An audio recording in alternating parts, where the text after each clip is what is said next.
The thing's right here.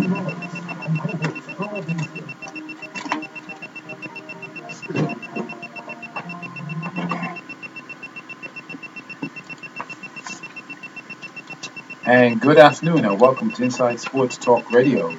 Mic check, mic check. Yeah, I'm on. I hear you. Oh, I don't hear myself. Okay, let's see what's happening here. Okay, you see I'm on. So Yeah, let's I hear you loud and clear. I hear myself now. Well, good afternoon. I'm here, Rolling Stone of Coast, Earl Basin. It is Monday, November 27th. Already, time is flying. I just remember when it started January 2017. I almost finished this year. How are you doing, Mr. Basin? I am wonderful. And yourself, sir? I can't complain. 48 hours was great, fresh. Now we're ready for another week of sports, news, weather, you name it, we're here. Well, that's what we're here for. All right. Yeah. We got some special guests in the studio today, but all our guests are special, I must admit, on Inside Sports Talk Radio. But with the upcoming Bermuda Cricket Board presidency happening on Wednesday night, as Lloyd Gray is stepping down, we've got two candidates who will be joining us in the studio, Mr. Gershwin Gibbons and Mr. Lloyd Smith, on two separate occasions. And for our listeners, you can give us a call at 292-9595. Any questions for our guest? Our first one will be obviously Mr. Gershwin Gibbons, followed by Mr. Lloyd Smith. But before we go there, any stories you're working on for this evening, sir? Plenty. I just leave it like that. Plenty good stories. There was a lot happening this weekend. We had the Rugby Sevens competing in Mexico. Obviously, Jillian Tissera, Tyler Lopes, Patrick Nisbet preparing to compete in getting ready for January, which is the CAT qualifier. Right. They were competing in Belgium this weekend. As you know, football, unfortunately for you. No, it's normal. You were leading, I told you, when you get on, you get run off the field. But you did say that. You did. And you got to lead. You stayed on. You stayed on. Well, we conceded. We conceded 3 goals. Right? 3 goals seems to be the norm for you. It seems that way, right? But there's a lot happening. There was a lot happening over the weekend, so worked on quite a bit for this evening. Had quite a bit this morning for radio sports. So just sit back, relax, and enjoy the ride. Yeah. Well, just before we start with our first guest, as Mr. Gershwin Gibbons, I was just looking on the website. Floyd Mayweather, retired a couple months ago, reportedly pursuing one more fight. For what? $100 million. Again, for what? Well, I guess he was betting his purse. What do you think? Didn't he get a good healthy? He did. I can't remember the figures, right? But TMZ reports that Mayweather has been telling people in his inner circle he is considering fighting for a 51st time, ending his career with a 50-0 record after beating Conor McGregor. Seemed like exactly what Floyd wanted, but he has apparently been training hard and is still in fighting shape. What do you think? Stay in retirement for retirement? Yeah. But the 6 figures, man, that could bring anybody out of retirement. Yeah. If you're in a situation, what would you do? I just got a big paycheck the last one, and I came out unscathed. Why would I do that? About $100 million. I just got a big paycheck. What am I getting back for? Will it? You're gonna lose. You can get the money. Yeah. If I can remember what happened. You can remember. Okay. So if I'm in this situation, would I take it on? Depends. It depends. I mean, the possibility. No, if he takes somebody like you and I, it's gonna be McGregor. Yeah. Oh, what, they gonna wrestle this time? Yeah, boxing. People's not gonna pay for that. Okay. You don't think so? No, man. Nope. Really? Yeah. Okay. They've already paid once for it. They ain't gonna pay for it a second time. Okay. We'll see what happens. No, if they've been done that. What is it? And fight in the cage. Oh, the UFC fight. Yeah. If they've done that, they're never pay for it. Well, maybe I wouldn't get the UFC. No, it is. So why would the boxing fans pay for it again? They've already seen it. McGregor can't box. You know that. Right. So why would I pay to go watch another guy that I thought could box but showed me he can't box to box again? That's a good point. That's a valid point. Yeah.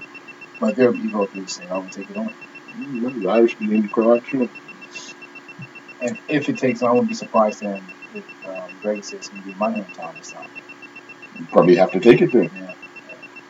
To get it paid for. That's probably the only way to get it paid for. Because the American public's not going to do it again. They won't. They won't. Never say never. Well, realistically, they were put up in anticipation of a fight. Right. They didn't get it. Now, if McGregor would have won a rematch, sure, they could have done 200. Yeah. But the fact that what you gonna watch, the same destruction again? Because Mayweather just toyed with him. McGregor fought strong the first couple of rounds, Right. But then boxing totally different. Yeah, he skilled it. Yeah. So we'll see. We've got to pay attention to it. It's going to be a rematch. $100 million. I'll take it on. Right. Wow. Good afternoon, Mr. Gresham Gibbons. How are you, sir? I'm doing pretty good. All is well? As well as be expected. Tough week coming up. Tough week? It seems a little cool, calm, and collected today, you know? Yeah, try to be. You try to be? So you put your name forth for the title as president of the Cricket Board. Why so? I think it's my experience that I feel working with the board, also working for my club, Leicester Sports Club. I think I developed the experience and tools in order to help try to bring the cricket board back to being very competitive. Now, you've been on the board, what is this, your second term? Yes. Second term. What new things would you bring as the leader of the cricket board if successful come Wednesday night? One of the focus areas that I really want to put a lot of attention to is player development. And getting cricket back in the schools. I think it's very important for our development of our game and the longevity. It's very important that the Bermuda Cricket Board work with the Ministry of Education, the Department of Youth, Sport and Recreation, in order for us to make sure that the youngsters that we do here are interested in playing a national sport.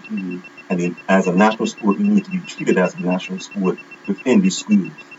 And making sure that we, meaning the Bermuda Cricket Board, help the schools and the Ministry of Education to improve. Now, we've heard that for both cricket and football and plus other sports. But how do you plan to implement it? Because we always say we want to get it done, but it never seems to actually get off the ground. So how do you plan? What's your plan to do just that? First of all, one of my attributes, I believe, is my tenacity.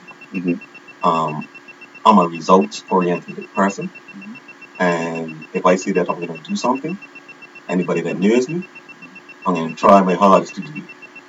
And I know in order for the survival of cricket in Bermuda, we have to get youngsters involved. I think the cricket leagues that have been going on for the last 10 or 15 years, we have seen some good youngsters come through. And the best youngster that we've hit so up to date is Delray Rollins. He's played in our youth division, our youth leagues. He's played cup match. He's played for PAC. He played for Bayless Bay. And if we can get more individuals, girls and boys, it's not just boys, it's girls and boys, as playing cricket, we can hopefully improve our status within the cricket community. Because playing internationally, it's very competitive. We are right now presently in Division 4, and I presently am the high performance chairman. So I am responsible for making sure that we improve our performances and get back up to trying to look for promotion to Division 2, Division 3 and Division 2. And that's something that over the last year since I took over as the chairman that I have been an advocate for, and making sure that we have the facilities, we have somewhere to train, and that we can improve. And that gives our youngsters something to aspire to. And that's very important, something to aspire to, and to let you know that sports is very important to the overall development of you as an individual. As one of my statements is saying, is it's good for the long-term objective of the Bermuda Cricket Board is to develop young players and good cricketers, and also good citizens for Bermuda. Right. That I think okay, I agree with that. The problem is that our youngsters right now are seeing the adults kind of not producing the best. I'm talking about behavior wise, the game itself, the approach to the game. So how do we address the senior league to make sure that what you're trying to do with the youngsters is kind of stamped out as they get into that league? Part of the overall development, Mhm. and we're looking at long-term development, is we need to make sure that our coaches, Mhm. people that are coaching from a youth level and getting all the way up to a senior level, are at a certain standard. I think that not having just in years past coaches were just coaches of ex players Mhm. and not knowing the science behind and the standards in which coaching should be addressed. One of the things that I would look like to put in would be that um, for all our under 8 and under 11 coaches, that they have at least a level 1. Our under 14s to our seniors have at least a level 2. And what that does is bring consistency throughout what is being taught in regards to standards. Mhm. And that's how we can improve our senior league um, as we go forward, because everybody would know that there's a certain standard that has to be achieved. Over the years, it's been one of my I would say pet peeves is that very rarely do you see executives at matches to see what's going on at matches. Now I know because you were involved with wrestling stars, you were out, you and Leon. But would you encourage more of your executives to be around cricket a little more so you get a hands-on when you're in the office having your meetings? You could all relate to what's being talked about.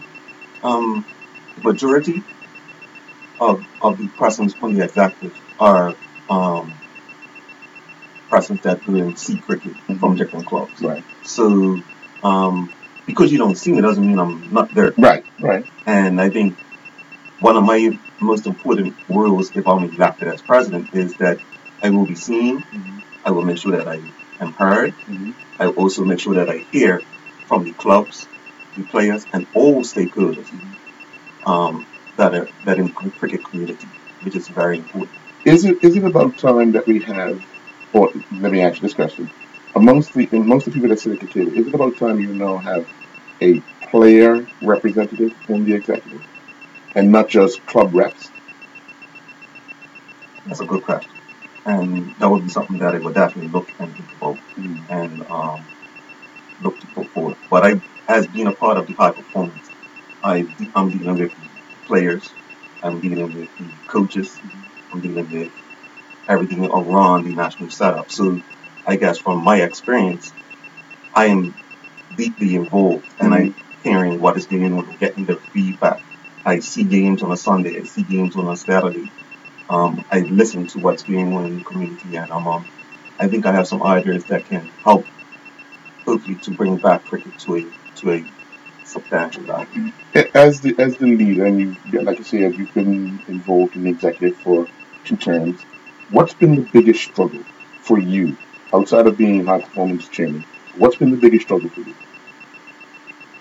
And what administratively? um, administratively, I think one of the issues is that definitely a balancing act between society. Hmm. Society has changed um, since I first came on Right. to where we are now. Um, I think that's a very serious thing, which also dictates policy and Right. the way that we operate is what's going on and making sure that we are keeping current Hmm. in the way that we are doing things to improve our sport. I think that's one of the biggest challenges that might be, like you say, one of the issues that has been in the past has been the um, actions Hmm. of some of the players Yes. that have made us famous, or infamous, Right. I should Right. say. Right. Um, but that's all for the wrong reasons. Hmm. But we do have some very good players, Hmm. and it's about getting the message out about the things that we do Hmm. and the positive things that we do. Um, it's not always about what's going on bad at the cricket board or what's going Hmm. on bad on the field. What about the positives of a Delray Rollins, Hmm. of a Jordan Smith? Hmm. Um, we had Jacon Edmonds, and we have Stephen Otterbridge that went away to school, Mhm. that came back and played for Bermuda, played cup match, and are good influences in the society of Bermuda. Mhm. These are the things that we need to make sure that it's being heard. The improvement of the youth leagues, we see that every summer. I know one of the things is about playing more cricket, but it's also a lot of other factors. It's not just you could just have the leagues and play and we wouldn't have more cricket. But what happens a lot during the summer is that people go on vacation. Right. So part of me getting it, working with the Ministry of Education and having schools as a major focus is looking at how can we help with the school leagues and how can a club adopt Mhm. a school Right. and help the school out. And that from a club point of view, if I see 4 or 5 kids at 2 or 3 different schools and I get them to come play for my program, I'm helping to improve the level of cricket and I'm hoping to make it a longer season so that they play more cricket. Mhm. One of the major things that I would like to put in the schools and introducing to the schools would be indoor cricket. Mhm. I think that's another avenue that we need to explore for the simple fact every school has a gymnasium. Mhm. So we got to worry about the weather. We can go inside and play indoor cricket. Just recently I was just watching Cricket 360 on Mhm. ESPN, Mhm. and they had a indoor Indoor World World Cup Cup. Yeah. in Dubai. Mhm. That's simple. That's something simple that we can look at trying to implement and get people, boys and girls, Mhm. to at least play the game. Okay. From an executive standpoint, you guys would know when, and I'm only going to use the example you just used, the indoor cricket World Cup. Why don't we know about these things? We need to just follow up with more information and know what we are trying to do. One of the things that I think maybe from an administrative point of view, we try to do too much. Okay. And sometimes putting yourself in Mhm. makes it that you can't accomplish anything. Right. So we need to look at what can we do to get people involved, Mhm. how the games change. Now the games basically change to a 20-over game. Right. That's the most exciting, short span, 2-3 hours, it's over, like going to a football game, going to a basketball game. But 50 overs and test match and the longer format is still important in the development. But we have to look at what works for our society because we are competing against football, we are competing against basketball, sailing. Yeah. Um, we're only an island of 60,000 people. Right. We have to be realistic in what we are trying to accomplish. And it's different things that we need to look at as to how can we make our sport one of the better sports. Your platform that you're going to present, you're obviously sharing it with his knowledge is cool. It's nothing new, I'm going to be honest with you, from a perspective of local sports in Bermuda. And I mean, all 36,000 bodies. We've had numerous people on the show. They pretty much said the same thing from primary schools to the youth programs. Bermuda was in the World Cup in 2007, correct? Mm-hmm. So that's 10 years this year. Cricket has been declining. Each governing body is fighting for the same thing, from sponsorship to youth programs to national programs to senior national programs. You're also fighting to keep your young people, and when you bring them in between the ages of 8 and 12, when they hit 16, it ventures off. And that's across the board in Bermuda with our national programs. Cricket was the pinnacle for Bermuda in its sports and its history, meaning that they made it to the World Cup in 2007. We need, what people are saying is, you're getting the accolades for these individual awards that you present over the last 5 to 7 years on TV, radio, print, you name it, websites. But the programs from, let's say, 16 and up, we don't have that here in Bermuda anymore. And that's across the board with a number of sports. I'm not picking on cricket, but I'm saying cricket today. How can we get that back? Yes, I heard what you want to go to the schools. We want to do that. But to me, the challenge that we have in Bermuda is keeping young people from age 16 and up, keep the interest there. there is nothing showing forth where our senior programs are going to compete overseas. We have the youth programs in all sports. We have in cricket right now. What you want to do? You want to have indoor cricket. You want to do that? Great. But the game is played outside. That's 20 overs. Where is the game being structured for the senior players when they hit 16 and beyond? I call them seniors, but really young men, to show them that there's something there for Bermuda, for these young players to stay into cricket. One of the things is for some of the youngsters that are in between that ages of over the age of 16, there is opportunities for some of them to go away to school and do things like that. And that's one of the things that the BCB doors do now. Correct. And that's what we're trying to encourage them to do. That it's something to aim for. That cricket can help you, just as football and any other sport can do. Right. But we feel, like you said, we are facing the same challenges as football because, and any other sport, any other team sport, Right. the amount of youngsters under the age of, I would say, 14, they're not in Bermuda. They're not. I'm sorry. They are not in Bermuda. They leave. They go up to prep school. They go up to prep school in the United States, Canada, England. Right. So if you look at it, the number of teams in the senior league, in the youth leagues, under 14 and under 17 for soccer, right, have diminished, right?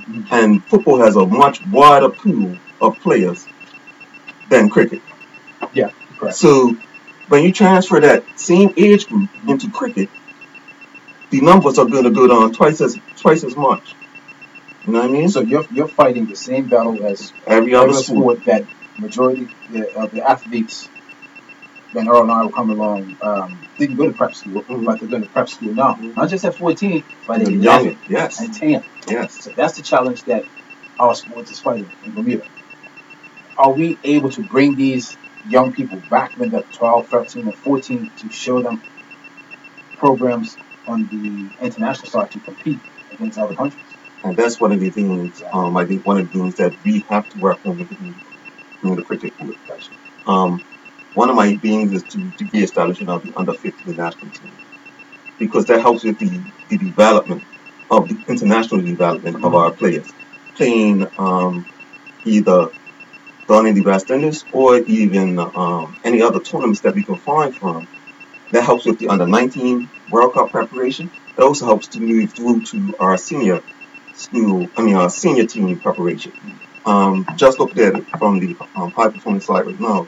The majority of the guys that have been representing Bermuda over the last, I would say, 4 or 5 years, most of them have come through our under 19 or under 15 national team. So if you look at the makeup of it, we are benefiting from it. It's just that with every team that gets out, you're only going to really get 2 to 3 that will go on to the next stages.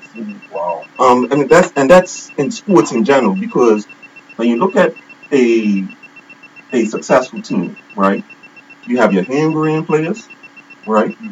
You get about 2 or 3 a year, or that will come into your team. So you're gonna have to bring in other players to supplement it, and that goes for soccer. Like when you look at the Premier League or even any of the regular first Premier Division teams, soccer teams in Bermuda, you have a few teams that have youngsters. They may bring in a couple of others, but the teams that have good youth programs are still there. KCs, Village, and of course Delita. What do they have? The same thing is common. Somerset's another one. They have youth coming through at all times, and that's the key. You have to have, from a national program, you have to have youth coming in. You have to show them something for them that they can prosper, which is not just playing cricket and being recognized as a good cricketer, but what else can we help them with? Exactly. But the difference is with the clubs, you got your great senior programs that are doing well. I'm saying from the national perspective, you got the youth programs, but when they hit 16, what are they going to aspire to be? How can they represent Bermuda? There was a time when you had youth programs that represented Bermuda in international cricket. We know, and no disrespect to cricket, it's just across the board for all our sports, we have to have more international matches. Yes. And that's a cost factor. Yes. And I'm sure cricket's just as expensive as football, probably $60,000 for 3 days, 4 days, something like that, right? The fact is that there is nothing there to show these young people when they hit 16, even the ones that come back home and say they want to play for Bermuda after 16. Where is the senior programs? There was times when you and I were growing up, Australia's come to New Zealand's come, West Indies. Yeah, I know the cricket game has changed, but we don't have the international What are they being? games. What are you being both internationally? When we used to be preparing for the Division 4 last year, the amount of support when we played Canada in a practice game of the national stadium, the support wasn't really there for us. The criticism by the public is there. So why, as a player, why do I want to play if I'm going to be criticized by my own countrymen? And that's where the administration has to come in and say, we're going to fix this. And that's what we mean as the high performance chair, that I want to make sure that we as the high performance chair at this present time. Right. You know, and hopefully I can go on to bigger and better things. But even if I'm not successful, and if I'm still the high performance chair, that's something that I still want to look into to make sure that representing your country means something. And we have to have some pride, some country pride. And that's one of the things that I've said from the beginning as taking over the high performance side is you want pride. True. Have pride for your country. But your country's got to have pride in you. The two have to work hand in hand together. And you're absolutely right. Before we wrap up. And you're right about that. My point is, work hand in hand. Show the people saying, show us something. They're saying the same thing. Show us something. We won't criticize. We'll go there and support you. You know that. I know that. Mm-hmm. The biggest thing for a cricketer right now, let's be real, cup match. Their aspiration is like, okay, cup match. What's after cup match? You know you're supposed to go to the next level. And it comes back to the point that you made earlier. It's the same funding that everybody's fighting over. Yep. And without the funding, there's only a limited amount of things that you can do. And if you want to have all these programs for our youngsters, and you want to expect us that we're just going to automatically go on the world stage and compete, it's not going to happen. Nope. We have to have balance, and we have to have the resources in order for us to do these things. And you're right. So when you and I and everybody else come along, you played hardball at the age of 10. So why are you playing for softball or sponge ball? As an example. Go back to the cricket ball. I'm not a cricket person as an administrator. I'm just saying this is what people are talking about. Make that very clear. So why can't we do that? If 2020 is the cricket, why can't we say we're going to focus on 2020? We knew from 2007, from the 50 over match, that Bermuda's going to be fighting in the 50 overs or 20 over cricket. We should have selected by BAM a team of 2020, a team of 50 overs. What we did. We ran on the laws of saying we made it to the World Cup. Unfortunately, we got knocked out in the first round. We had to play against everybody else. But the fact is, Don here is saying, yes, we're 60,000, but we should have focused on what is our mandate going to be? 50 overs? 20 overs. Now we're like 50, 20, 8 over, sponge ball, boom, boom. And it's a challenge. And that's why I think cricket is suffering. And we're not giving back to the players or offering them things that they can aspire to be after the age of 16. Yes, we're getting criticism from the public. They see nothing different. And that's been like that before you came into the administration, as we make it very clear to you, and this present. You got to show something for the next 4 to 5 years. I know how long you guys mandate is 2 years as a president. But that has to be put forward. And I guarantee people will up on the bandwagon and say, I'll come support you. You know that. I know. That's why Western Stars is successful. Hands up. Final question. If you are not successful on Wednesday night in the leadership position, would you still consider staying on board if nominated from the floor to be on the executive? Of course I do. That's passion. I do this because I love the game. So I have no problem to be whether successful or unsuccessful, whether I'm on the cricket board or not. I still love to make sure that whoever Western Stars or any club that I'm going to be helping is being successful and trying to do the right thing. And that's my mandate within myself, is to make sure that the people that I'm around is continues to grow, and the sport continues to grow, and to see them go on to bigger and better things. That cricket can help them be a better person. Okay. Okay. Well, thank you very much, Mr. Gibbons, and good luck on Wednesday evening. Thank you very much. We'll be back with more Inside Sports Talk Radio after this commercial break with the other candidate for the presidency of the Bermuda Cricket Board. Awesome. Thank you, gentlemen. Thank you, bro. Thanks a lot, bro. Thanks a lot, bro. All right. Let me take over here. Okay. Good work. Yeah. Good work. He answers his question. Good. I'll give hard questions. Last one. Well, he came back and said confession. Yeah. That's a good answer. A lot of people say, no, I stepped on. Yeah. He said, step on. Yeah.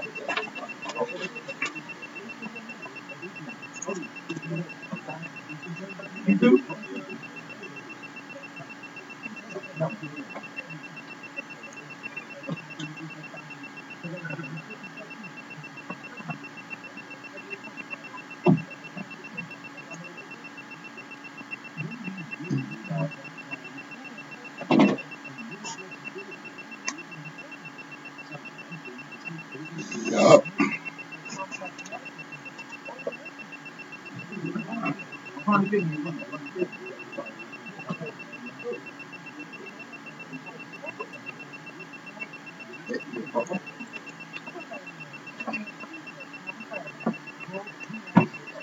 Yes, that on.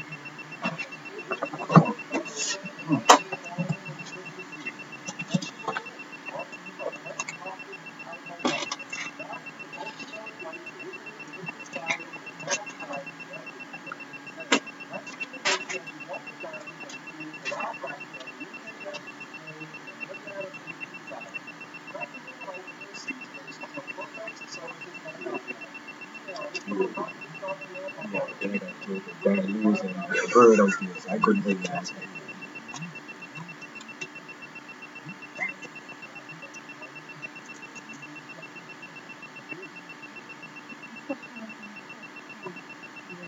For individuals and not for big corporate organisations. You can run through the criteria that work as in Wales. What is a typical day like in the life of a legal executive? It varies. High building relationships with clients through the years. And also intermediaries and investment managers and bankers and building involved further. How long? Mixed. Probably 5 to 10 years time, I think I'm doing more of the same, building my knowledge and feel that I can do things more on my own. There's more. You can step on one particular topic with the stylist, single subject certificate, such as criminal law, fine family law, or business. Visit college.edu to register today. You're up to Power 95 Bermuda's hit station at 94.9 FM, a Bermuda Broadcasting Company station.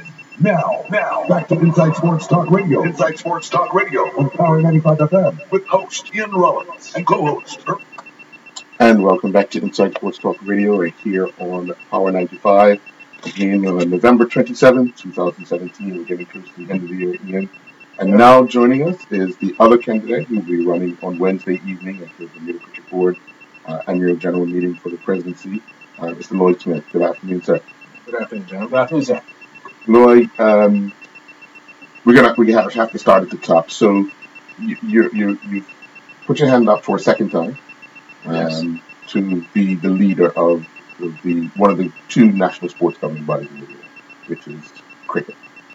What are you doing differently this time, or what is your platform this time differently from the last time that you were unsuccessful? So how do you plan to change it this time around? Guys, I know you guys look at a lot of cricket. What we've been doing so far has not been working.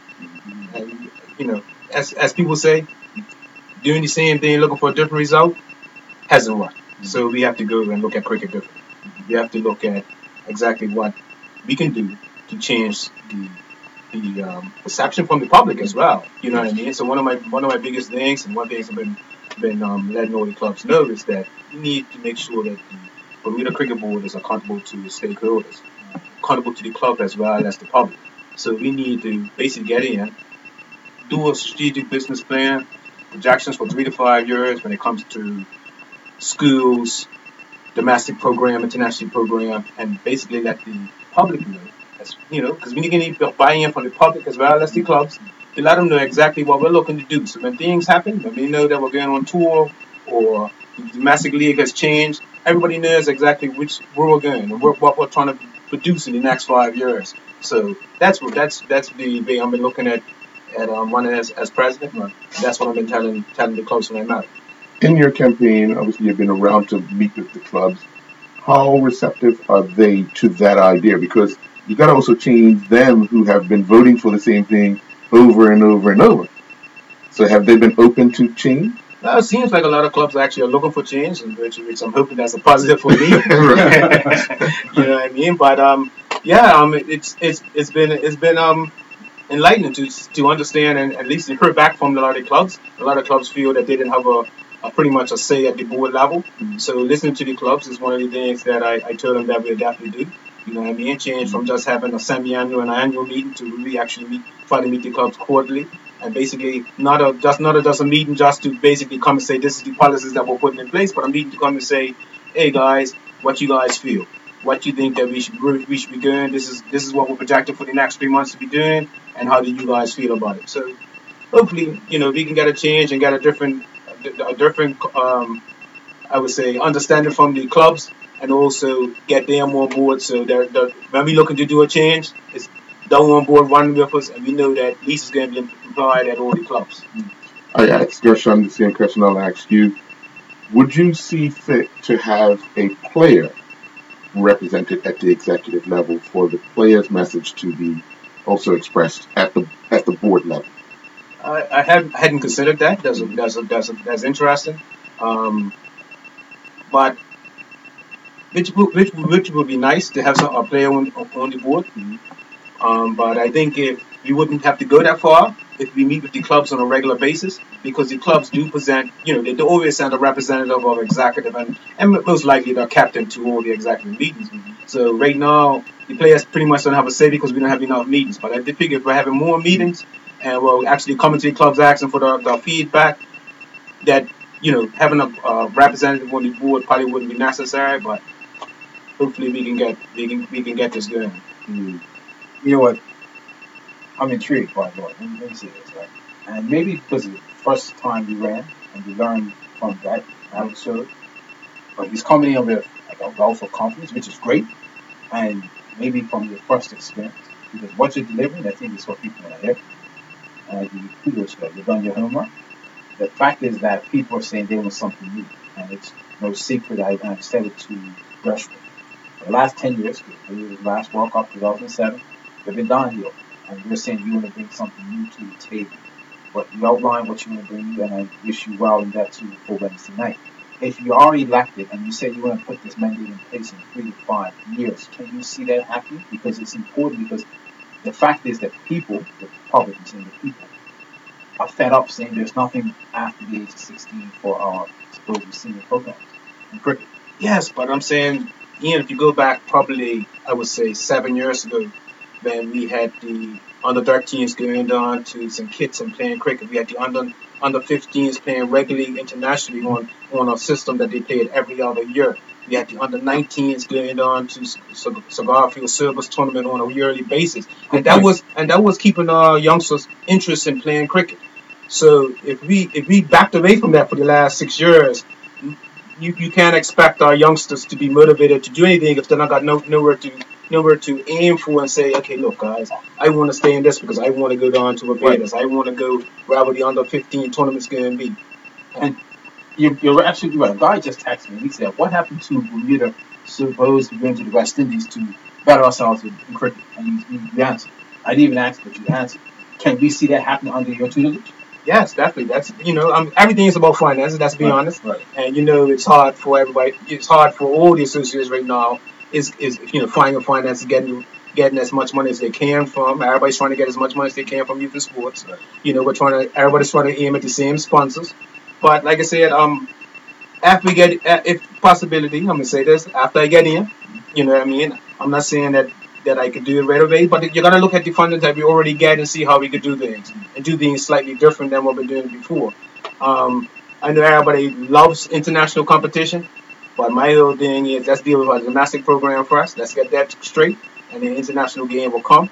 Um, I'm looking. I hate to say this, but you know what I mean. But the level of cricket in Bermuda, it really shows, and shows cup match.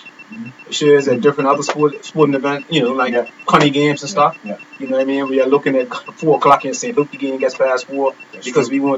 we don't want these guys getting back in again. So we have to boost our domestic program. I know everybody the cricket needs is everybody's gonna say school programs. We should be in the schools. Yeah, we should be in the school, but we need to go to school for a program. So my whole thing is I want to go into schools as well, but my program is I want to go into schools with a similar program that the rugby ran into schools with. I don't need to burden the gym teachers with any more work. I want to take my coaches, the Bermuda Cricket Board coaches, ex players, Right. some of the legend players, get them involved in the schools and let them go in and do some coaching. So we have a different aspect of how we're doing things in schools, not just letting the PE teachers. Yeah, some of them don't even know much about cricket, and we're expecting them to groom our boys. That's not how we do it. And I blame the Department of Education for that. Because you don't bring in a teacher that doesn't know cricket. That's our sport. Our national sport on top of that. So I blame the Department of Education. That's why I said it. Next. Oh, I can go on if you want. I continue. But Lloyd's point is correct. He's going to bring his own players in. Well, I mean, if you look at it, I think that's probably the best fix. If anybody wants to fix something, you're going to have to do it yourself. You don't wait for someone else to do it for you. Lloyd, what has been some of the concerns that the clubs have expressed to you in your meetings with them? Well, one of the concerns is actually understanding our funding. Mm-hmm. Exactly what's being funded from sponsorship, from ICC, from youth and sports, and really actually money's going. Mm-hmm. So one of the things that I telling clubs is that I can't give that answer right away, but within the next year I should be able to at least tell you exactly how things are going financially with the board and exactly what fund comes in. You get the youth has Hitchcock, we have Logic, so just be able to tell them that, okay, look, this is the amount of money we get in, this is how we use it, and it's surprisingly that as a stakeholders they don't know already. The board hasn't provided that sufficient amount of information to them. So that was one of these things that the majority clubs are looking at. I heard you talk about we have to fix the domestic problems that we have, and everybody knows that we have quite a few domestic problems, especially at the senior level. How do you address that in your friendship? Well, like I said, I would say I come from middle school, so I think that we need to play more cricket. Mm-hmm. I think that I understand that we represent Bermuda in 50 overs in 2020, but I still think that the long form of the game is needed. Our youngsters ain't getting the chance to bat long, so when it comes to telling them stay at the wicket because 3 guys just got out, they don't know how to. They're just so used to just basically going out and looking to make quick runs. Mm-hmm. So I believe that season should start earlier. We should start our season in the first 2 weeks of April and run it as long as possible to the end of September. And as well as I think that we should be playing open cricket at the start of the season and playing 2020 closer to the last and knockout after cup match. Because everybody knows after cup match, and let's be honest, cup match is pretty much the top of the game, and after cup match, players started to get, they lose interest. So you got to keep the interest. County teams still really right. So you got to keep the interest. So people like 2020. So hopefully that if we push 2020 on the later part of the season, do some knockout games after cup match, that we'll keep the players interested. So that's how I'm looking at the domestic game. One of the biggest problems that we find for sports in Bermuda is that we're always fighting to keep the players into one sport. But cricket and football are fighting for the same players that play for the same club, but two different sports. Do you plan, if you were to be elected, to meet with football to have those open conversations amongst the executives, amongst the presidents? But I think we have to. I think we have to work together, football as well as cricket.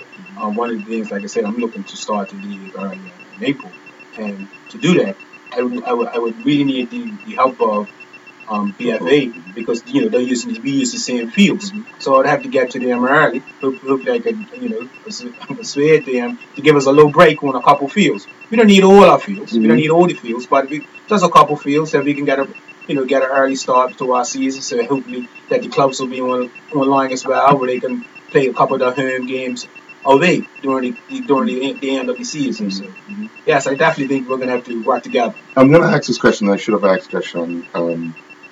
The National Sports Center. As we know, it's been the talk of not being one of the best wickets. But as we all know, the more you play on it, the more better it's going to get. If you were elected president, could you see your executive pushing games on a regular basis at the stadium? So when we do play internationally at that wicket, it's not like worthy of 18. Yes, I would like to. I know that it's a financial cost that comes along with playing at the national stadium. I couldn't tell you the figures at the present moment. Right. And like I said, readdressing and looking at the how we're spending our funds, I would like to play more games. I hate to see that we're playing our first time we play on our national stadium is in a tournament. I think that we should be playing at least league games as well as knockout games at our national stadium. Like I said, one of my things is that hopefully that we can be playing more 2020 down the end of the season. I hope that we can play like 2020 games up there on a Saturday where we're playing one game early in the morning, another game late in the afternoon, and another game in the evening. So we can get 3 games in of 2020 in one day. So the field's being used, the pitch is being used, and we're getting our money's worth. Okay. All right. Is there anything else that you want to share with us regarding what's on your agenda for Wednesday and how you're going to present your platform?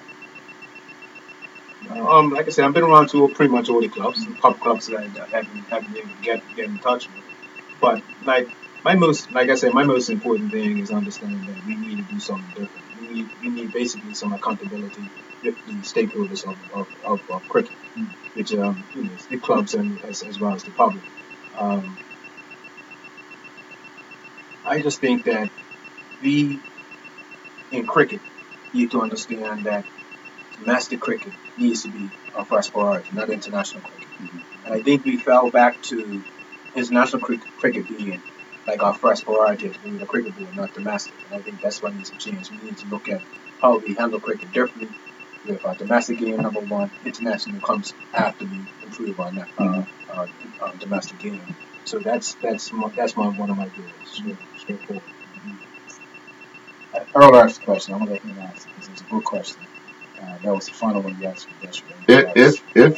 If you are not successful in the position of leadership, but you were nominated on the floor for another position in the executive, could you see yourself accepting that? I haven't heard Gershon speak. I don't know what he's looking to do. Like I said, I'm a person that feels that what we've been doing so far hasn't been successful, and I think that we need a change. So if he can convince me that we can have a change and we can do things differently, I don't mind helping him out.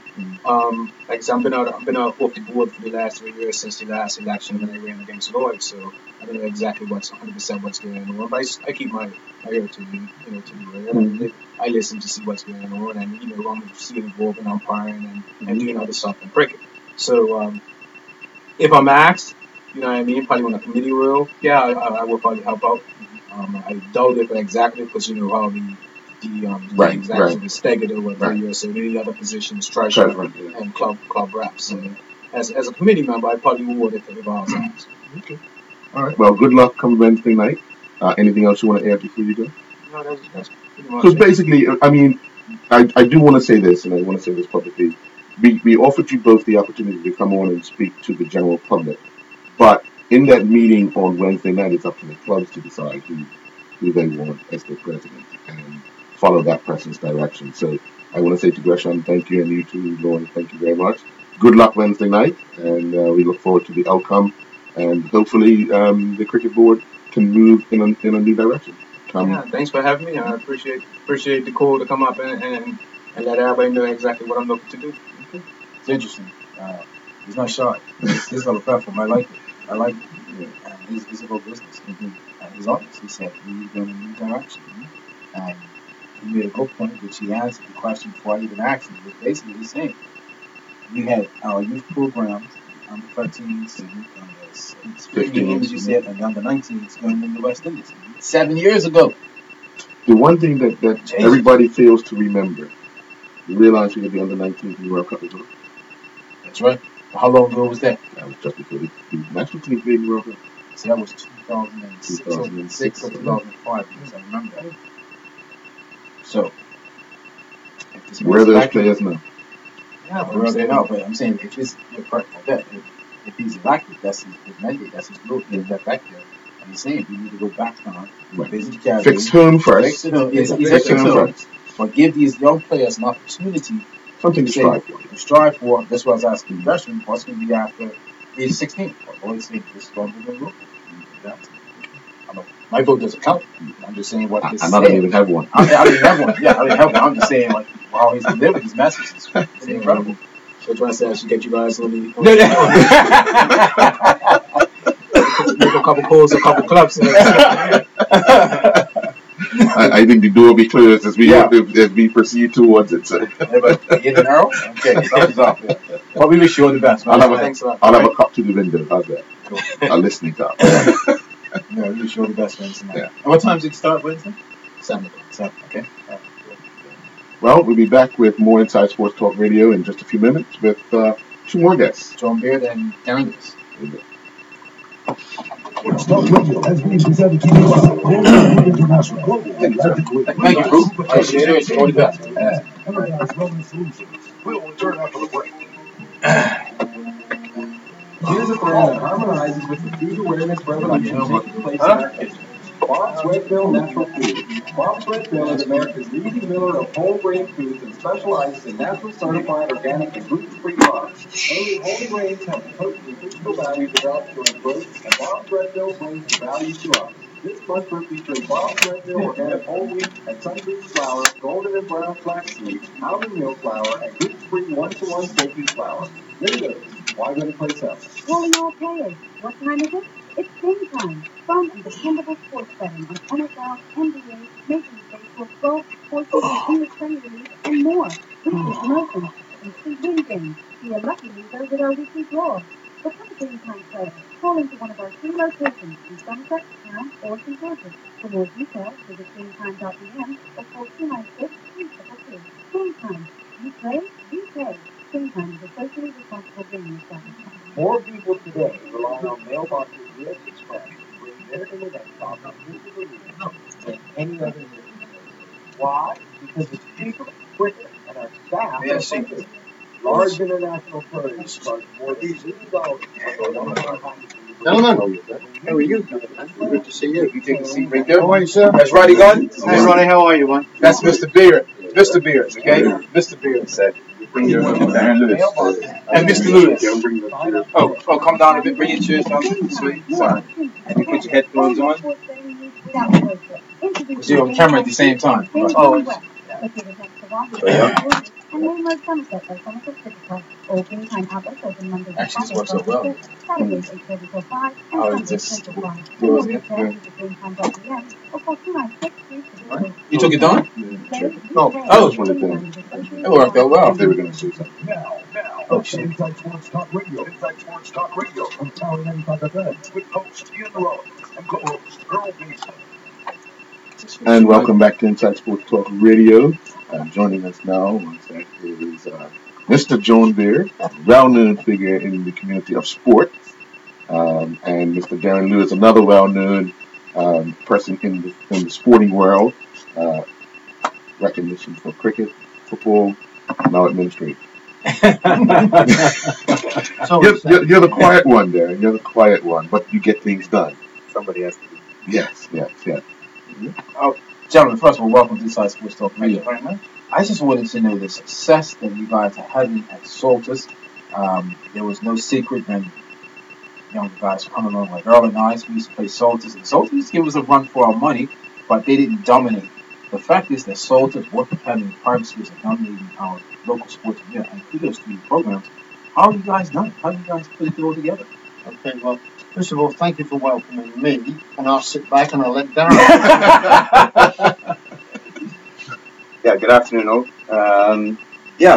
Sport in schools, very, very close to my heart. That's what actually got me from school, and believe it or not to age Mr. Beard, but I went on an England trip with Mr. Beard in '84 as a guest player for Saltus, as I went to Master Man's Academy. But getting back to I'm sorry for you, Darren. Yes. Yeah, much obliged. But anyway, school and sports is something that I think plays a major role in a student's life as a student athlete. And at Salters, we really try to encompass the whole student, not just with sport, with drama and other programs that we have. And the academic piece is by far a major part of it. So we call them the student athlete. And at Salters, we try to organize a rigorous program right from foundation year, right up through primary, feeding into middle, feeding into secondary. And I think with the staff that we have, the school has committed, with me coming on board in 2010 as the director of athletics, which was probably one of the first schools that had a specific position for that. And that really. I think that's probably one of the big catalysts for us. The traditional way in Bermuda, because it's the way I grew up, was the PE teacher did everything. Right? You coached, you organised, you got the buses, you just did everything. You jack of all trades. And our head at the time said, well, who's the athletic director? I said, well, it's the PE teacher. So no. We need an athletic director, somebody who's going to drive the program, help us to get the right students involved in the right sports, and to help them into university as well. So I thought, I know just the guy. So that's when Darren came on. So as Darren said, I think we're one of the few schools in Bermuda that actually has an athletic director with that remit. Sorry, with that particular remit. Right. And he's, as you know, he's done a fantastic job in doing so. That phone call, Darren, what was that like? Was it a phone call? Was it an email? Was it let me pull up alongside you on the street? Yeah, it was a sticky wicket at that time because I'm a loyal person. Yeah. And I was with the Ministry of Education for 15 years. Right. And didn't plan on leaving. Right. But there were some internal issues that was going on at the time, and I saw the job come up, and I was called by one or two people, and I kind of put my name in the hat for some leverage. Yeah. And then it came down to where I had to make a decision. And at the time, I was actually in North Carolina, just having back surgery. And I came into the decision as I took taking a different route. And one of the reasons is that I felt that I had more control to make change in a shorter period of time than what it was with the Ministry of Education. Just because of certain things in government, take certain routes that you have to do to make change. But at Salters, I was able to have free reign in setting programs and making change. And I think for the most part, we're going in the right direction. By no means where we want to be or where I want to be. And it's been a hot topic lately, just as of last week, of where we go from here in order to raise our game. Because what we're finding now is that a lot of overseas institutions are coming in and taking our fish, our big fish, and they are throwing around some crazy money to parents in order to get these families to get their student athletes overseas to excel. So I think here locally we need to raise our game to say, hey, we have a competitive program that we can match and still get those kids out to university and scholarship, etc. Because I think that's an important thing. For some students, they perhaps getting away is the best thing they can do, and they get the sort of exposure that we just can't provide. Right. But it's also tough on parents if you've got to send your kids away at a young age. And so we want to be able to at least provide the option for people to be able to say, oh, well, okay, my son or daughter can get good exposure here. And, Darren and the school are doing their best to build that up. Dan, you've been in the hot seat for 7 years. You've seen the program flourish. It's interesting how you're saying now it's not your competition as a local perspective, but internationally. And you hit it. Both of you talked about it, that you're going to have to show something new to keep the athlete here. Yes, you're right. They're younger. They're going to get younger. You don't want to send the kids at a younger age and then have a problem. Maybe not. But the fact is that you guys are taking your program. You recognize what you have to do. With so many information or gathering information that you put together for yourself, which you pass this on to the public schools, the education department, say this is what's making our programs work. This is where we see our athletes not just excelling, but in academics as well. Sure. Definitely. I mean, I think it's got to be. It's got to be a community thing. You can't just be in isolation. We've all got to be. If you want to really lift the game, Right. we've all got to do it together. We're such a small population, and actually, local population getting smaller. That unless we can attract more people in to give us our kids more competition, you've got to look overseas, and that becomes an expensive venture. Right. And so I think that we all need to work together. And Darren's got his finger on the pulse for some of it. Darren, when we have those high schools and colleges and prep schools coming to Bermuda doing their roadshow, they call it. Are you guys looking to see what they're offering and how you can tweak yours for a local perspective to kind of match what they're doing in the city? Yeah, matter of fact, I do actually even go to them just to cruise around the room. This year is about 300 of them from Canada, US, and UK. Right. And we are finding that more and more are coming. And I will tell you, I have a good relationship with a lot of them. And I have sent public and private school kids overseas for certain programs, kids like Milano and Martha Warren and the like. And so there is a niche for that as well. But I think here, locally, again, we have to try to, give them a solid all-round program that we can at least give the parents an option that my kid's not quite ready to go away, but what's the next best thing that we can do that in our local programs in our local schools. How are you spreading your message around for the school's sake around the island to get kids to come to your school? Because I never hear you guys do a quote unquote roadshow. No. Yeah. I don't think it's that. You're not trying to poach kids from anywhere. But I think Darren puts on such a good program, and our staff as a whole is fantastic to work with. And we've got a great academic program as well. But I think, again, with small community, people know what's going on. They can see that Darren's got a professional program there. And our parents start to become attracted towards that. And then it comes down to, because it's private school, what the costs are, how, can we help with financial aid for the right student, the person who wants a strong academic background as well. And that's really part of it. You guys remember growing up, it was everybody wanted to be a professional footballer, or everybody wanted to go to the States to play football or track and field or whatever. But you had to have the academic side. And that's the piece that, and it happens all over the world, it's not just Bermuda. People get so excited about, I want to be a sports person. The academic side sometimes goes missing. That's true. Darren, you mentioned that the schools from overseas are splashing out the money. And what do you mean by that? I'm sure it's scholarship money. Absolutely. And that's where a scholarship is probably worth 75% of it, and the parent probably pays 25% of that fee, or maybe even 80%. And that, if I was a parent, I would like, wow, that's no brainer. I'm going to send my son or daughter overseas. It depends on, as parents, whether you want your child to go away or whether you want them to stay with you. Right. And if you've got a comparable program on island, then you've got your kids for longer. Right. True. That is true. No, but for some, we fully understand it.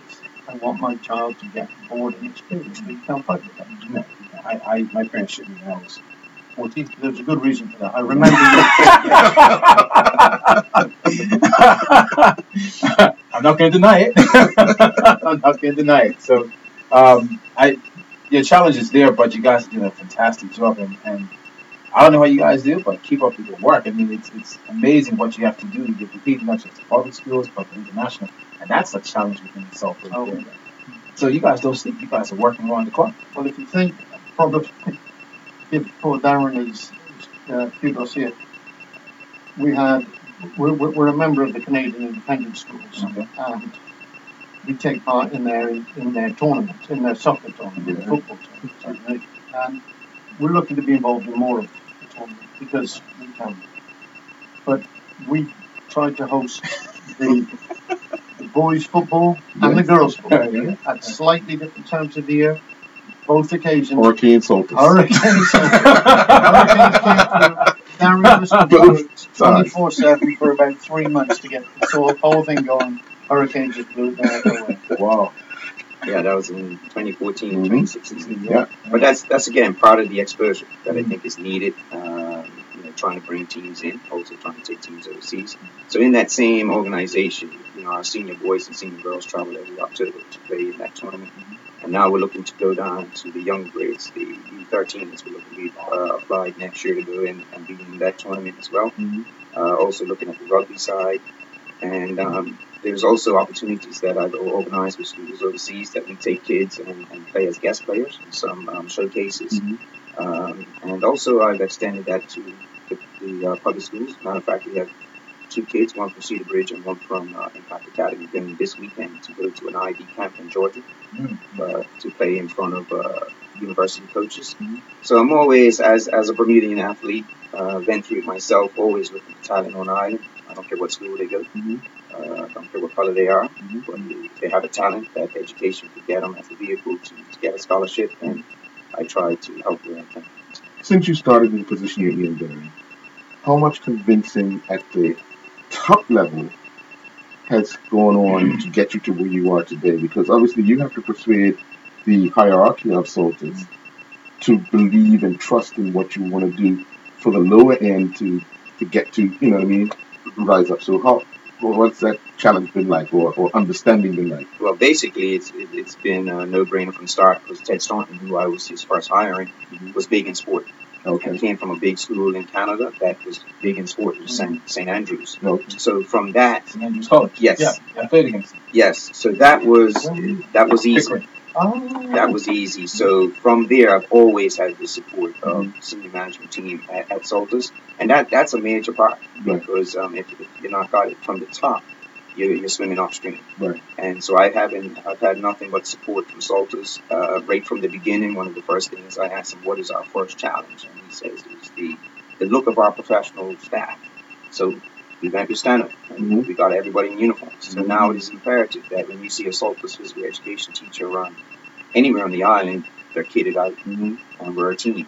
We've got the Salters School Band, which helps us to get teams around, which is again another advertising for us. And all the teams are in our Salters red, and I really take spend a lot of time and money in trying to make sure that our kids are outfitted and looking professional. Because as you would see any professional team or any boarding team school, that's what that's how they operate. And from a laid back attitude in Bermuda, that was a challenge in the beginning. Yeah. But everybody's on board, and my staff and students know that you need to be looking right, and then the rest will come as we put in the programs. With all the sports going on in the schools and some overlap each other, do you find it more and more difficult to balance it out? Because you'll see some kids are talented in multiple sports, but then those you might find a week of 2 sports that they're really good at are doubling up and overlapping. Are you finding that challenge with student athletes? Huge challenge in Bermuda. Always was and always will be, because we're a small community with a vast amount of talent, all-around talent. And you'll find a lot of schools overseas love to see the multi-athlete. Yeah. But getting the commitment here, like I'll give you an example this year with the U17 girls doing so well in CONCACAF. Well, those girls were training 6 days a week. Right. But those same girls can play other sports too, Yeah. but they have to commit, which I fully understand because, it's representing the country. So I have to understand that these girls are not going to be here these days, but I know where they are. Right. And when they can then come, then I take what's given to them. And it's not just with other sports. It's some of them have musical lessons that they have to go to. But the main thing I tell the kids is I understand that, they have these other activities involved, but please make sure I know where you are. So then, if you can't make 2 out of the 3 sessions, well, the other session, you have to give them the respect that they're also, honing up skills in other areas. And I think, the other piece, Darren does a great job, and coaches as well. But we've also got other people who come in who are very good coaches Right. and teachers. And I think that it's that team that makes the difference there. You know, you're not just relying on Darren, which used to be the old PE teacher stuff. Right. You've got a lot of very good people who are really enthused about their sport. And that's the sort of, I think that's part of the source that makes the difference. But for you, Mr. Baird, everyone knows that you were well versed in sports. When you stand and watch what's been transformed of the Salters PE program, how proud of it? Oh, very. Oh, phenomenal. You know, and that makes me feel good. I mean, as Darren said, I took him away on a football trip. John Barry Newsom worked for us and coached him since he was 11. Tim Figueredo, same sort of thing. Right. So there's all those guys. And then we've got Leslie White, who was Leslie Cherry, who kind of used to referee when she was playing basketball. Very funny.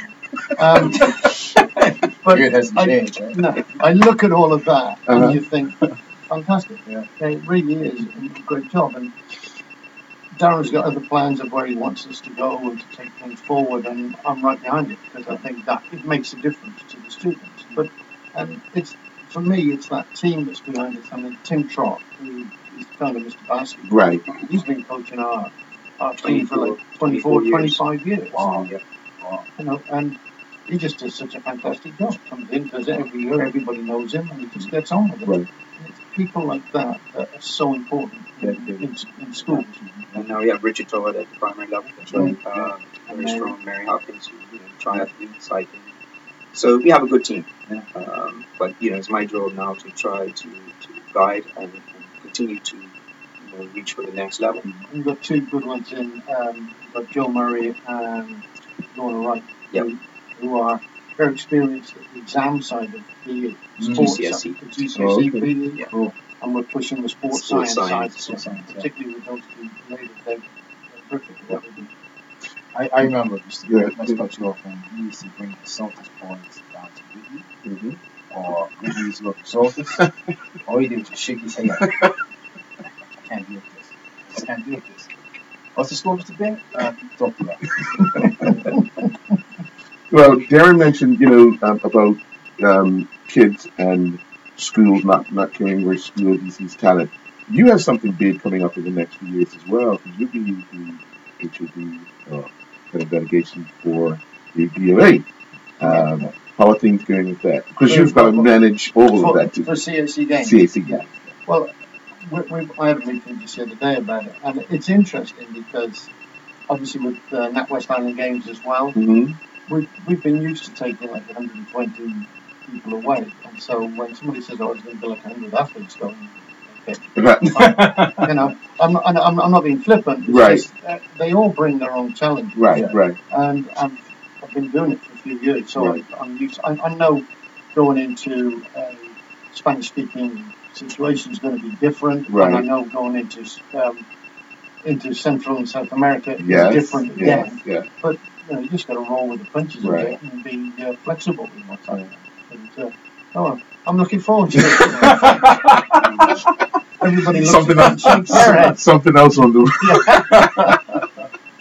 The schools that you're competing with, we wrap up in Canada. Are they in Toronto or outside of Toronto? All over. Okay. The senior boys, Pickering's in. Right. They range from Vancouver, right from West Coast to East Coast. It's 24 teams. And the girls is about 16 teams. Okay. And a different school hosts each year. And, they're 5 years in advance of who's hosting. You'll never get it again. Hurricane.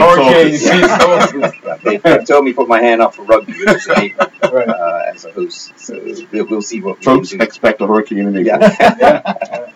But nevertheless, and that, was a lesson in itself, but can't control the weather. We had a good partnership with the Bermuda Tourism Authority.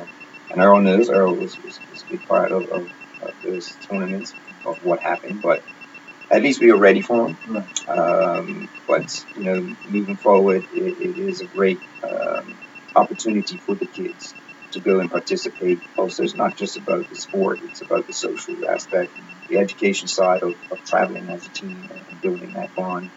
And something for them to look forward to, which is something that I think the kids really love to travel as a group. And let's face it, even when we went on sports teams, those trips you don't forget. No. No, you don't. Friendships for life. Yeah. That's true. Yeah. One thing that I admired when I was in Canada one year was the track season can't get indoor track in the winter. So I ran my first time in track University of Toronto. Yeah. That was amazing. Running on the curve on indoor track. Yeah. Like Facilities. Facilities. Yeah. Facilities. Yeah. It's Infrastructure. great. Yeah.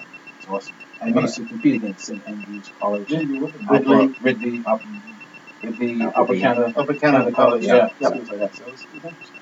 Yeah. Your Those were the picture's still on days. the wall up there? Pardon me? Your picture's still on the wall up there? I hope not. This gentleman in the building? Yeah, pretty much. I went for a run this morning. I ran past Soldiers. That's part of the course. Yeah. Defined, but we finished it. Rough, but Yeah, it was good. the one thing I think I should say is that the success that Darren's had is due to hard work. It's not from anything else. I mean, Darren is incredibly organised, and for me, it was exemplified when we hosted the NatWest Island Games here, and I said to Darren, "I want you to do the transport if you don't mind," which is not Darren's forte. Right. And it was run like on a precision that was military, like Right. and people came to me afterwards and said, that's the best organisation for transport on any of the island games. We've had the buses showed up when they were supposed to, they went where they went to, but Darren was actually there all through the day, all through the evening, to make sure it happened. I think that's the mark of Darren, Mm-hmm. but that's actually the answer to, I think, a lot of these things. It's just hard work. Yeah, that's true. It's not some sort of piece of magic. Right. It is hard work, dedication, and organisation. Pretty good. And add to, I think I'd be remiss not to mention that ABC Football Academy that Andrew Bascom runs, right from foundation year up at our facility. So we have a partnership with them. Right. And a lot has to go with them in developing a lot of these kids as well on the football side, because they do it from September to March. As PE teachers, we can't do football from September to March. Right. High schools have to come in. Yeah. So, you got to give, the kudos to Andrew and Carl Roberts and Maceo that run that particular program, where we have 200 to 300 kids that go through it each year, girls and boys. And so, that helps as well to develop that childhood. And it's not just Sulphur's kids that are in that program, but the majority of them are. Any final comments, gentlemen, before we wrap up? Sorry. Oh, well, from my point of view, again, thank you for inviting us, and I know we'll happily talk to anybody within the community about what Darren's done and what we've done, Sure. if it helps. But I think it's important for this community that we do need to work together to get things moving. Yeah, absolutely. No, just dedication, commitment is what I try to live my days by, and my passion for sport and kids, and using sport as a vehicle to become that educated. Because I'm a teacher at heart, so I think the education part is huge. And that you come out 4 years after university, educated and going back into society. And a great job. Well, thank you, gentlemen, for joining us. And we welcome you again anytime we decide to do so. Thank you. We're going to take a commercial break. We'll be back with some health and fitness. There you go, fellas. Thank you, gentlemen. I still go. Still fit. Oh, yeah. I mean, the Athletic Club.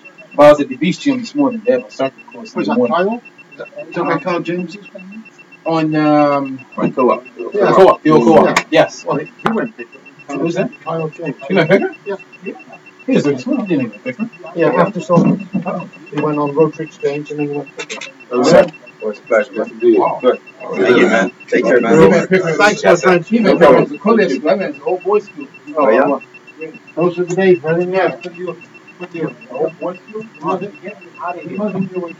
Yeah, 1 year. Yeah.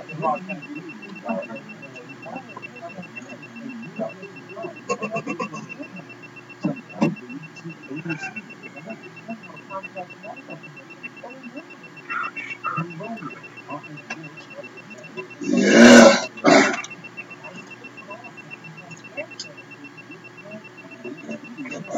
my aunt, my lano.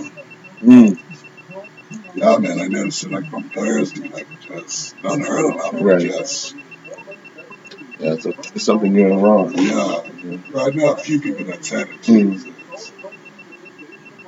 And my little nieces and nephews and y'all, Right. George having sniffles and Yeah. Once the weather starts changing, everybody starts struggling. and a big split. A gift, I think. Yeah. A Christmas gift. Yes. Good afternoon. How are you? How are you? Thank you.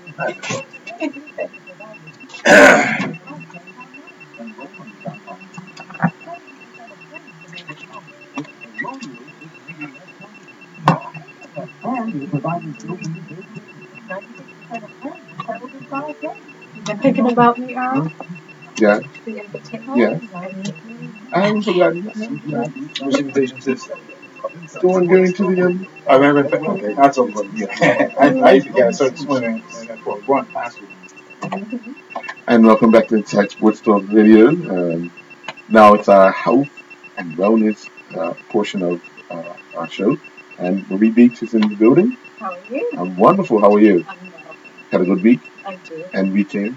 Lovely, thank you. Fruitful. Oh, I was just saying. Yes. I'm actually been exercising. Exercising. I've been walking. I've been enjoying our railway trails. Oh, okay. They're hidden jewels, if I can put it that way. Mm-hmm. The one I walk on the most is down by my house, the Crawl to Bailey's Bay one. Oh, okay. Oh my goodness, gorgeous. Yeah. So, with the new bridge and yes, it's absolutely gorgeous. Right. Our turquoise Yeah. waters and parrotfish Do and you turtles. find when you're doing those walks and you get near the water, you tend to stop a lot and look, so you're not really exercising anymore? It depends on what my goal is for that day. If I want to relax, Right. then I will stop and enjoy certain aspects of the walk. But if I really want to exercise, I'll do that 1st, do my power walk, Right. and then go back down to crawl, because that's where I start. Okay. And then I may dawdle for another trip up. But yeah, it depends on my goal. Okay. Yeah. How has the offer of the sale for the month of special? How has that been going thus far? Not well yet. Right. We're hoping today I'll give it another boost. Mm-hmm. I think it comes down to being honest. A lot of people are where they want to be. Mm-hmm. There's that. There are social aspects to some of the other programs that are out there. People are with family, friends, or people they met there. They're maybe on their second go around. Some of those programs are 6 or 8 weeks, and so people build relationships. Right. And we're a new entity, so some people may want to go to what they know about, and it's familiar. They have family and friends there already. But I will extend the invitation once again, and also because a part of our decision making should be financial and getting an ROI, return on investment. And even at Energize, sometimes 1 or 2 people may miss a couple of sessions. And I have always told my clients for the last 34 years, don't give me free money. I really want you to get a return on your investment. And then the time that they put in as well, the effort that they put in, those 3 big things. So when they come, always give it your best, whatever that best is for that day. I was telling a client on Saturday, I said, obviously I know I'm not perfect, but I shoot for perfection. I have perfection or a high level, a high quality of outcomes always in my view. And so I don't aim for mediocrity when I leave home. I've made a commitment for that day, and whatever I put out that day has to be the best I could do that day. So if you shoot for mediocrity, that's what you're gonna get. Right. And here. That's so true, because we tend to say, well, I want to do my best, but I don't like this, so I'm just going to give this portion of my fitness level. And then they wonder why they don't get the results. Exactly. And what they see, say 4 or 5 weeks from now. And then they say, oh, you know what, I can do 110%. Or the other one is, I'm going to eat clean, but let me snack on this. Mm. Let me snack on that. Yes. And then it hits them like 2 weeks later. I shouldn't have had that. That affects it that much. Yeah. That And little bit of also, snack sorry, Ian. affects. No, Sorry about that. What a lot of people also end up saying is, this doesn't work. Yeah. yeah, that's true. I'm sorry, that's what jumped to my mind as you were talking, some of the self-talk you were describing. People aren't probably giving their best shot, so they're not going to get the results they're Right. shooting for. Right. Why is it that the average person always wants the result overnight?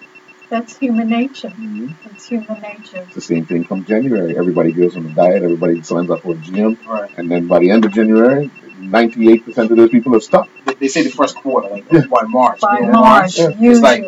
It's like It I ain't doesn't got no work. results. So It you know doesn't what? work. It ain't work. So I'm saving my money. I'll put my money elsewhere. Mm. And actually put the money back into where it should go. Yes. Mm. Yes. The selection, I should say. So Yes. it's not going to happen overnight. What I've learned through this whole process is like, if you do it long term, Mm-hmm. it's going to stay off long. Right. You do Right. it short term, you get it done Mhm. quickly. Mm-hmm. Everyone's like, okay, I knocked off, just say 80 pounds. Yes. And it's done in, say, 4 months. You're going to put the 80 plus more on in about a year.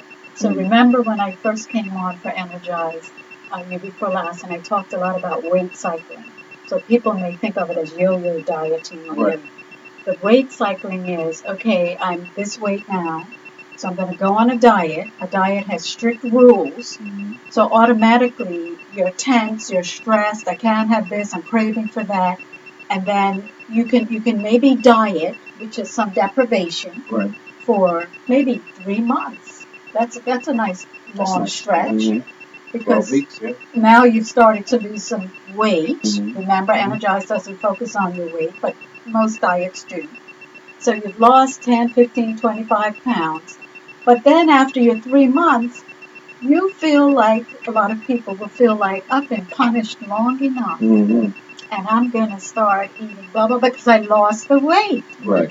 So they reward themselves by going back to real life, if I can put it that way, their original eating habits, because the diet was so strict, and they gain a lot of weight back. So what you were saying, Ian, yes, it may be the weight they lost plus, it is because they lost muscle along with the fat, and a lot of times that initial weight loss is water and muscle, not fat. Right. But people are just happy generally because they can fit into smaller clothing or they look slimmer.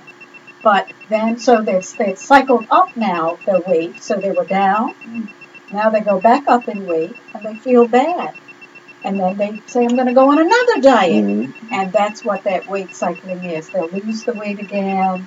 It's 2 or 3 months of deprivation, strict diet. I can't have this. I'm picking, I'm sneaking, I'm cheating, using those words. And then they gain the weight back. At Energize, we don't focus at all on diet. We have a non-diet approach. It's real life. So we teach you about signals in your body, what satiety feels like, what we talked about last week, and I know April's touched on it through this year as well, but knowing when you've had enough, when you're really satisfied, and that fast eating, you don't reach satiety like you would normally if you ate a bit slower, chewed longer, and waited after you emptied your plate to see if you're really still hungry. True. Because satiety, it is psychological as well as physiological. And, you have to listen to your body. Well, it's going to be a challenge for all of us. Yeah. Come next month. Christmas. Yes. Boxing Day. New Year's. You got the food. You got the desserts. You got the snacks. You got the drinks. So that's going to be from December 1st. Let's say December 1st because you have parties. Right? So you go from December 1st right up to like January 5th or something like that. But there are ways you can not overindulge. You don't have to eat a ton of anything. True. You can taste everything. But it's hard. I mean, let's be real. It's people going to say, let's just take a little bit. Like cravings start to kick in, right? Because of that body's not used to it. And they may take a little extra. studio, Mhm. but say 3 days later, they invite out to a party. Mhm. You see, take a little extra. Or take a little bit, sorry. And then it just adds up again. And before you know it, you've gained 5 pounds in like over 4 weeks of this celebration. Right? And it's amazing, like, you're like, how do you eat 5 pounds? I didn't eat much. But if you really look at it, what you eat, what your body's not A used lot to. of sugar and a lot of fat, Exactly. and a lot of extra calories. Yeah, and that's where it adds up. Yeah. You have the cookies, the Christmas cookies with the sugar Mhm. Right, and so right. forth. Usually you'll eat a cookie, but maybe a digestive cookie. And seriously, it's weird, but it happens. That's what I have in my house. Right? Digestive. What, the Christmas cookie? No, digestive. You're boring. I'm kidding. Dude, were you just talking about I it? know. Weren't you? I was just playing. I was playing with it. Come on. I That's was okay. kidding. I was kidding. So over Christmas you have digestive cookies. That's what's in my house, Ian. I need to come down here. And my parents are actually traveling this Christmas, but none of us, what I say here, if my mother and my stepfather were here right now, and my sisters and my nephews, none of us really go overboard. None of us. Well, you're so trained. You've been doing this for so long. But my parents are regular people. My stepfather goes to Energize 5 days a week. He works out in the weight area. You know, he socializes with April and Melton.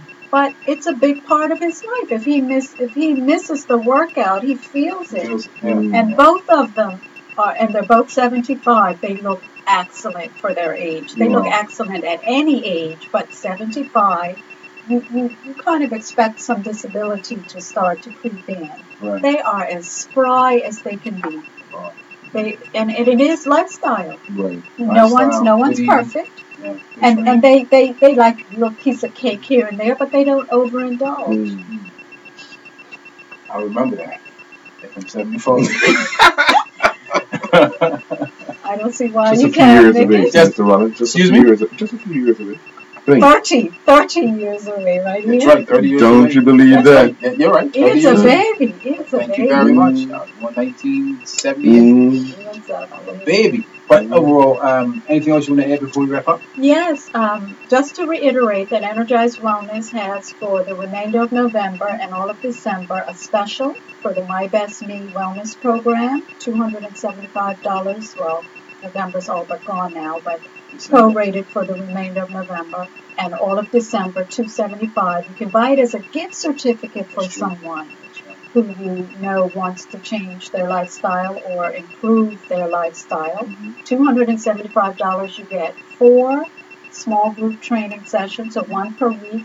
You get 2 monthly, twice a month, health coaching sessions, so you learn about eating. Right. Of course, I'm not a registered dietitian, but I provide a lot of education. I don't prescribe anything, so I stay in my lane. And as you know, a lot of the other wellness programs, I don't want to say only, and I don't want to put down any other program, but we have added the fitness aspect to My Best Me to make sure that it's more well-rounded. Should you need a referral to our psychologist, that can happen as well. Wow. And a registered $275. dietitian. It depends on what you need. That's a good price. That's my point. That's what I'm getting at. It's a value package. And if your insurance covers nutrition as well as counseling services, then you'll pay less, of course. Your copay will be less.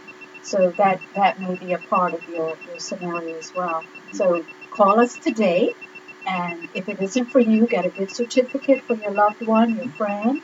And I also wanted to mention that our instructor, Annette Lewis, on Mondays from 5:45 to 6:30 and Wednesdays from 12:15 to 1 for the first 2 weeks of December, which will be the dates 4th, the 6th, the 11th, and 13th, we'll have free classes. Her class is called Body Shred. It's a lot of muscle toning, little cardio aspect. Will tighten up your muscles, men and women, all fitness levels.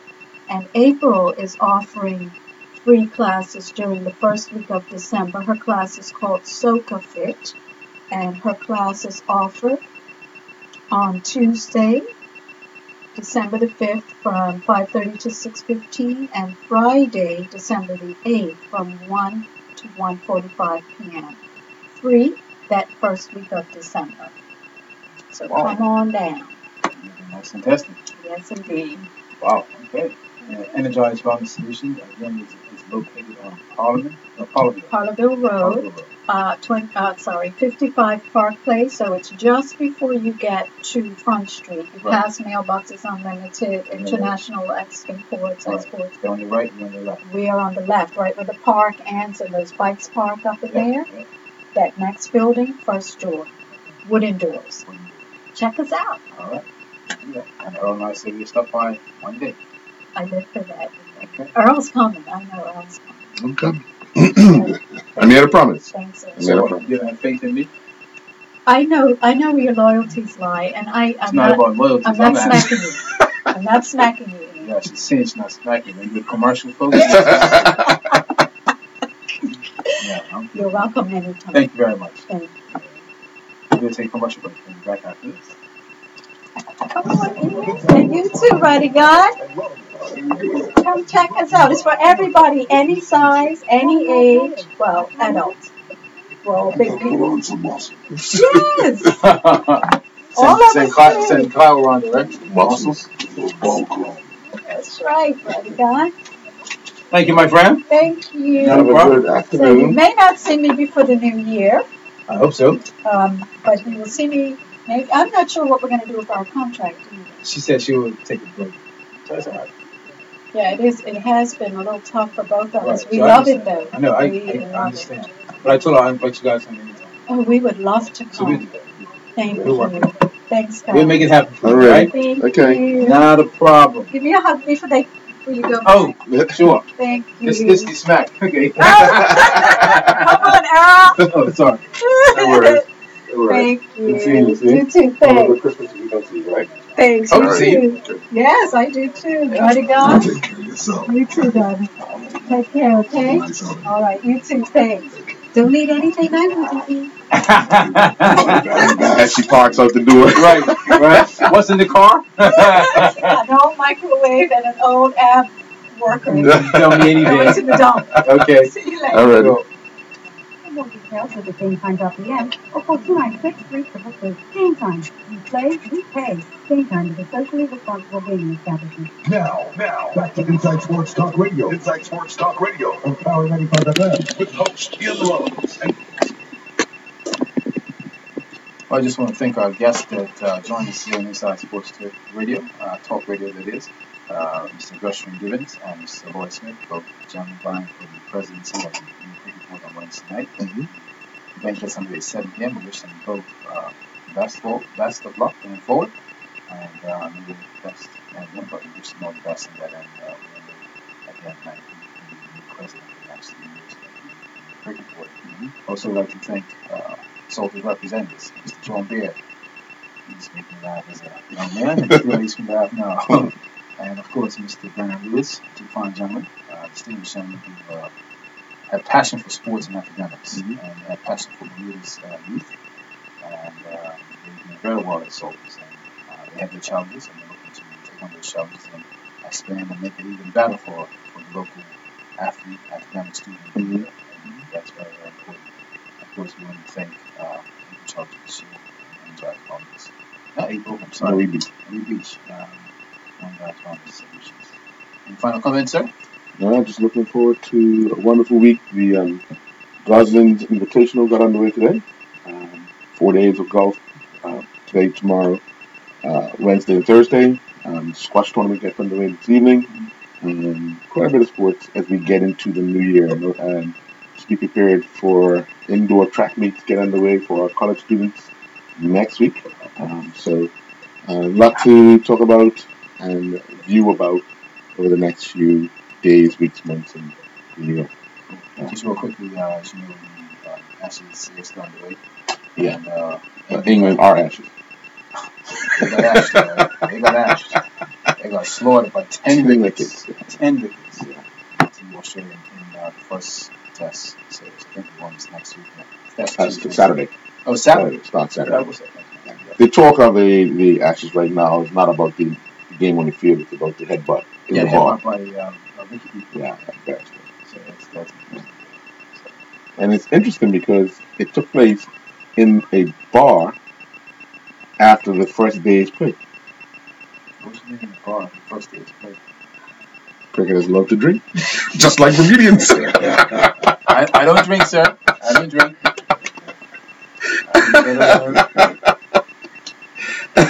You better learn some Indians, don't you? Well, many following the song. Understood. Sir. Right, Egon, thank you very much for sitting in. Thank you, sir. It was a pleasure, Jim. Yes, sir. And we'll be back next week, Monday. Take care.